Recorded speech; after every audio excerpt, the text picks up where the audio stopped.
Hey y'all, it's Jen and welcome back to my channel Ifers Inklings.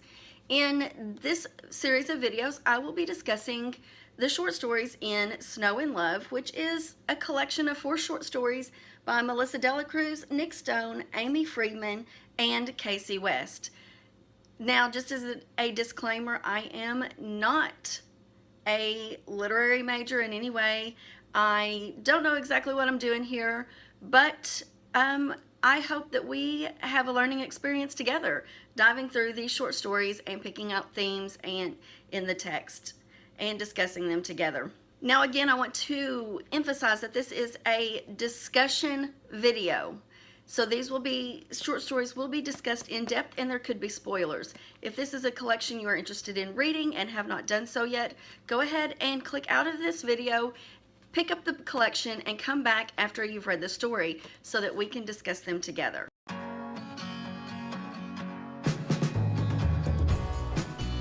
Hey y'all, it's Jen and welcome back to my channel Ifers Inklings. Today I have a short story discussion for you. This one is out of the Snow in Love collection and it is Working in a Winter Wonderland by Aimee Friedman. Now this story starts on page 77 and it goes through page 136. I had a hard time with this one picking out themes. There is definitely a theme of loneliness throughout this whole story, and then making assumptions about people and judging people come in a little bit later on. When this story opens up, we are introduced to Maxine Silver, and she is in New York City. She's on winter break from college, her freshman year in college, and we are also introduced to her best friend Tara Sullivan, who is currently in Oregon visiting her grandparents for winter break. Tara is obviously a some faith that celebrates Christmas because they're all talking about all Christmas, and Maxine is Jewish, so Hanukkah is her focus. But Maxine's feeling a little bit lonely. She's missing her best friend. Everybody's talking about Christmas and celebrating Christmas, and her family's got some weird dynamics because her mom just remarried a younger man, and so she's got a new stepdad who she's not all that thrilled with because she feels it's a little icky because he's only like 11 years older than her.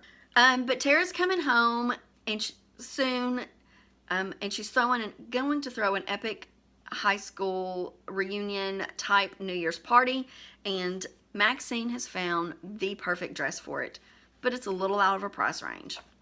And because they celebrate Hanukkah, and the way that their family does it, they exchange one big gift instead of a smaller gift each day. She's already received her big gift, and so she can't ask for this epic dress that she wants for the New Year's party as her present. It's too late for that because she's already gotten her gift. So she's like, well, maybe I just need to get a job, right? Because I really want to impress this guy that's going to be there, that I hope is going to be there, Heath Barton. Well, as she's on the phone with Tara, she's walking through a market of sorts, and it's cold because it's New York. It's bitterly cold. And she's like, goes up to the stand and she grabs a hat. And she's like, well, maybe I'm going to grab this hat. I forgot mine. My ears are cold. You know, I need to do something. Well, Heath walks up to her at that point, and he doesn't know her name, but he gets a little close. I think he calls her Madeline Silverman or something like that. But he mentions that there's an opening at his father's store, and she's like, oh, and he looks at her and he's like, you would be perfect for this position. So we've already learned that Maxine is really petite and small, and that oftentimes she has to shop in the children's section to find clothes that fit her, and that's why this dress is so epic, because it is a grown-up dress, not from a children's store, and it fits her phenomenally. So he's like, you need to go talk to Mr. Perry. He's my boss over there, or the manager over there, and tell him I sent you. You would be perfect for our new opening of this salesperson. So Barton's is this department store. I picture it something like a Macy's or maybe a higher end Dillard's, because they talk about it being a high-end department store. But you can get clothes and houseware and jewelry and all kinds of things in this store. So it's not just like a one shop. It's kind of like a one-stop shop, like Walmart, but much, much, much more expensive and higher valued, higher value. And so he walks into the office. She talks to Mr. Perry. She's like, hey, I hear you have a job opening. I need a job. And Heath Barton said I would be perfect for it. And Mr. Perry's like, oh, Heath, whatever. What has he done now? And then he looks up and he looks at her and he's like, oh, yeah, you would be perfect. And he gets all excited, has her fill out all the paperwork. It's a temporary position between now and December 24th. Are you sensing what she might be perfect for? It's in their Christmas corner part of the store, which is the second level of the store dedicated to all things Christmas. And then she finds out, after she signed all the paperwork, that it is a position for someone to dress, has to be dressed like an elf. It is a sales position. She does the sales type stuff of a salesperson, but it's all done in an elf costume. But she's like, whatever, I need the money. I get to spend the day working with Heath, and it's going to be fabulous, and it's going to be the most romantic thing ever. And she's like, I'll just deal with it. It's a short time. It's like a week. It's pay. By the end of this job, I'll be able to afford that perfect dress for this most epic party, New Year's party, where Heath is going to fall in love with me. So, she goes home to her parents and she's like, kind of like, I got a job today. And they're like, oh, that's great, blah, blah, blah. But they're more her and her mom and her stepdad are so engaged with themselves. They do their little Hanukkah thing and they're calling each other cute little pet names and holding hands and praying together and all that. And then we get this quote from Maxine, and I could so understand her feelings in this sentence. It says, suddenly Maxine wished she were spending this sweet, warm holiday not with her mom and stepdad, or even her real dad, but with someone sweet and warm, an adorable guy who would actually care about the job she'd gotten that day and want to hold her hand while singing. I mean, cut out the singing part, but everything else, that is the epic Christmas winter feels right there. That's what all of us women want, right? All of us hopeless romantics, even some guys. So she goes to her job the next day and she meets the rest of her sales team, and it is they're all dressed in costume. There's a weird word in this, and I'm like, I don't understand. This is a young adult thing, and I was like, what? This word choice is weird, okay? She's describing one of her coworkers. She says, the girl was gorgeous with dark brown skin, a long neck, and a straight, graceful carriage. Deducing from the rest of the sentence, carriage is, she's talking about her body, her core. I don't know that I would have used that word. It just sounds odd. Out of place here. But then she also, so we learned that is the Sugar Plum Fairy. There is a Nutcracker Prince, and then there is a Santa Claus as well. And they are all dressed in costume.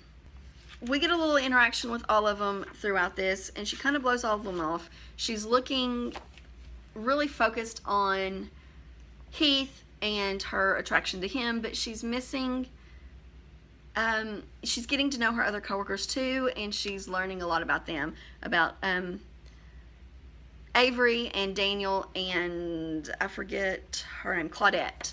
Daniel is Santa Claus and Avery is the Nutcracker Prince. And she's like, you know, she's learning that each one of them are really sweet, and they have all these different great personality traits as well. Well, so at one point Heath is like, hey, let's go do lunch. I'm going to take you, I'll work it out so you get a longer lunch, because, you know, bosses, I'm the owner's son, so I can pull strings, and I'm going to take you all on a lunch date. So Maxine gets all excited. She's like, this is it. We're doing this. Heath also, when he asked her for this lunch date, they're standing underneath the mistletoe at Barton's, and so he kisses her because they're under mistletoe. Well, she goes home and she's talking to her best friend and she's recounting all this. She gets the dress. She thinks she's got the guy. They're like, this is going to be fabulous. So the next day is their lunch date, and she changes in this cute outfit, and he's like, wow, you're so cute. You didn't have to change out of your elf costume, though. We're just going up one more floor. The third floor is the floor where all of the summer wear for that, where they sell bikinis and travel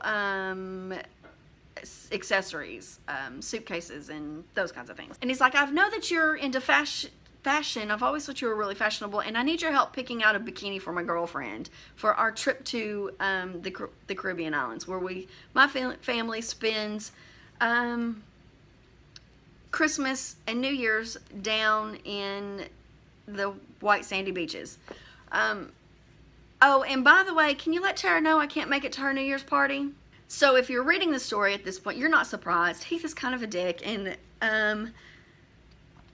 Maxine kind of really is realizing that now. And they've got some good lines. She stands up for herself, and you know, she calls him out for kissing her under the mistletoe. She's like, you're a cheat. This is December 24th. It's their last day at work, and they find out also that they are going to be extending the day till 9 o'clock, that the store's not closing at 7 like they expected. They're going to close at 9, and everybody has to stay. Well, Claudette's like, sorry, I'm catching a plane. I've got to leave. I'm going to Houston to be with my family. Daniel's like, I can stay till 8, but I also can't stay past 7. I'm catching a flight at 9 to go to California for Christmas with my family. We were supposed to get off at 7. You know, this is last minute. Can't do it. Avery's like, he's the nutcracker. He's like, well, I can only stay till 8, but I'll stay till 8. I've got to do something. And Maxine's like, well, my day's shot. I don't celebrate Christmas anyway. I don't really feel like going home and listening to my parents be all smoochy. I'm kind of sad because my love life just hit the tank. The guy that I was, had been crushing on all these years, I just found out he was a horrible jerk. So she stays till 9, and as she's leaving the store, she's just kind of sitting there crying. She walks a little ways, and then she just kind of bursts out crying because she's just heartbroken. And Avery walks up, and he was like, whatever their boss's name, wouldn't like this too much. You'd be disappointing her because it doesn't sound very Christmas cheery. And she then takes a new look at Avery, and he was like, he's kind of cute. He's really sweet. He's real thoughtful, that kind of thing. And she was like, hey, I thought you had something to do. What are you doing here? He said, yeah, I was going to buy a gift for you. I went to go get tickets to the Philharmonic Theater show for us, but they were sold out. And she just dies laughing, and Maxine's like, my parents play in the Philharmonic Orchestra. I can totally get us tickets to this. But she's like, why did you think why did you want to get that for me? Why was that it? And he's like, well, you mentioned you loved music, and so I thought it would be nice. I thought you might enjoy something that was a little different than these cheesy Christmas carols we've had to sing every day. They talk about, they sit there and talk a little bit, and then they realize, I might be liking you a little bit. And they end up kissing, and we know how this ends, right? But one thing that I was like, really? They're in New York City. This is December in New York City. And this is December 24th. And she's like, the first snowfall of the year. And I just find it hard to believe that the first snowfall of the year in New York City happened on December 24th. That drew me out of the story a little bit. I was like, that doesn't seem realistic at all.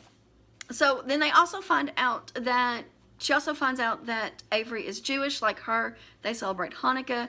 And so she feels this little even more connection to him. So they make plans to spend time together, and that is how we end this story. We end this story with her looking back on it and realizing that maybe she shouldn't make assumptions about people until she gets to know them, because she thought Heath was kind of this most spectacular person in the world, and it ended up him being pretty much a jerk.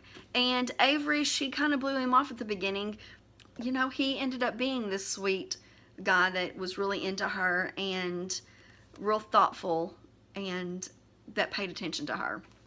So that's it. That is my discussion on this book. I wasn't real impressed. I didn't really enjoy the characters. I didn't enjoy the writing that much. There were places that kind of jumped in and out that I had to stop and think, that doesn't make any sense.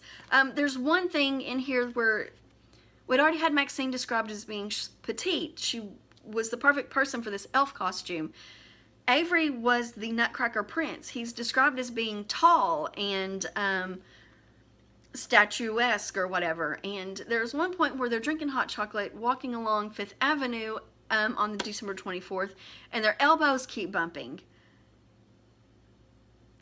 I'm short.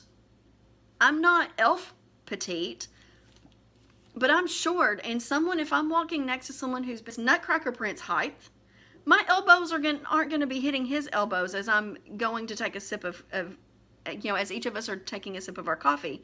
My elbows are probably going to hit his hip bones or maybe his ribs, but his elbow is going to hit me in the head. So that kind of threw me out of the story a little bit. And then that whole thing with the snow on the first snowfall of the year being on December 24th in New York City, that kind of threw me off. I thought the story was just okay. I gave it 3 stars. So if you have read this short story, let me know what you thought down below. I'd be interested to see your thoughts, how you enjoyed it. If you kind of picked out the same things that I did. I don't know what else to say about it. So if you enjoyed this video, you know what to do. Give me a like, share, subscribe, and leave me a comment down below. I would love to hear from you guys. And until next time, I'll talk to you later. Bye.